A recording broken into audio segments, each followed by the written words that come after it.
suis là, c'est parce que je suis directement concernée.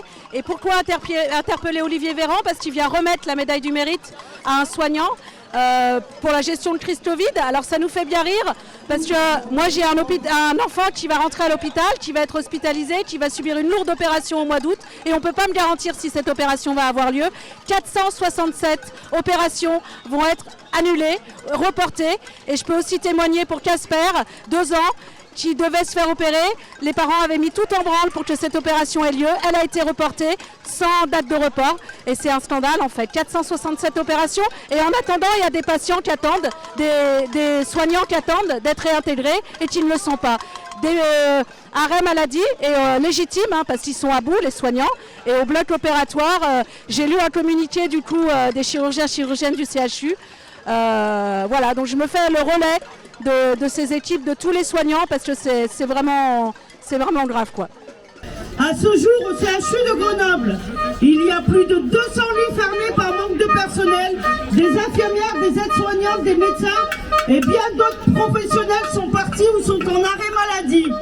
Le manque d'effectifs dans tous les services et pour tous les métiers. Le bloc de pédiatrie ont dû fermer depuis le 24 avril suite à des arrêts maladie pour épuisement professionnel. Les urgences comptent la moitié de son effectif médical vacant. Les blocs adultes ne peuvent pas récupérer l'activité par manque d'infirmières de bloc opératoire. Un grand pourcentage de personnel de l'hôpital est en burn-out et épuisement professionnel. Les délais d'attente pour voir un spécialiste, avoir un examen ou se faire opérer sont devenus tellement importants qu'il y a une réelle perte de chance pour les patients. Olivier Véran, c'est le porte-parole de ce gouvernement. Et ce gouvernement, il nous a menti. Non, il n'y a pas de déficit du système des retraites. Il y a à peine 12 milliards à trouver. 12 milliards, c'est ce qu'a gagné Bernard Arnault en une seule journée au mois de mars. Non, tout le monde n'aura pas une retraite minimum à 1 200 €. On a aussi montré que la population ne voulait pas de cette réforme.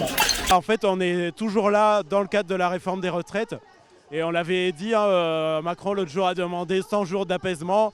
Bah, nous, on est sur même pas 100 jours d'agitation, mais la continuité du mouvement qu'on fait depuis le 19 janvier, on ne s'arrête pas. Et voyez que sur un simple appel, on a encore plusieurs centaines de personnes ce soir. Les gens sont toujours très motivés pour le retrait de cette réforme.